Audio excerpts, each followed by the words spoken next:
I've heard it said before that the two hardest types of hunting, and I don't know, different people will have different opinions about this, but when I read it, basically it said the two hardest types of hunting were mountain hunting and swamp hunting. I was going to say the same. And I tend to agree with that. I think you have to have a little more mental fortitude to wade around in mucky water all day where there could be alligators and no telling what, because it's murky water and you can't see what's down there.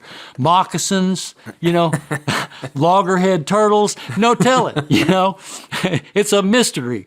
But the mountains are just so physically demanding, and the deer, they are so good at using that terrain to their advantage. They play it so well. The bucks that you kill in the mountains might not be as big as the bucks that you kill in agricultural land, but they are every bit just as much of a trophy animal. You really have to work for them. Yeah, and another thing that I like about this conversation is that this is transferable to anywhere where there's mountains or significant hill country, because I was telling you earlier, the first time we talked to you is right when we started hunting more mountainous terrain in Alabama and Georgia.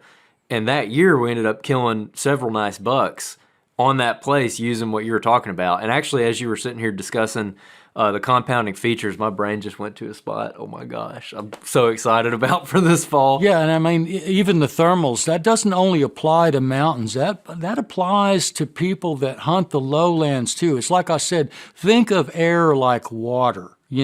Whatever is, even if there's only a 1 or a 2 foot drop in a ditch in an area, that is where those thermals are going to at sunset when that air cools off. Think about that. Think of it, look at it as water flowing, over high and low spots. When you're on flat ground, a lot of times when the sun is just setting in the afternoon, your thermal is going to pull toward that hot sun when there is no wind at all.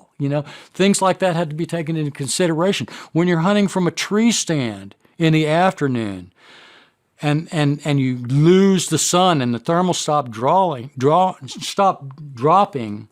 or the thermals start dropping, a lot of times scent can well up around the bottom of your tree stand to where a lot of times you're much better off in the afternoon being on the ground than you are being 25 or 30 feet up in a tree because of that pooling of scent around underneath you.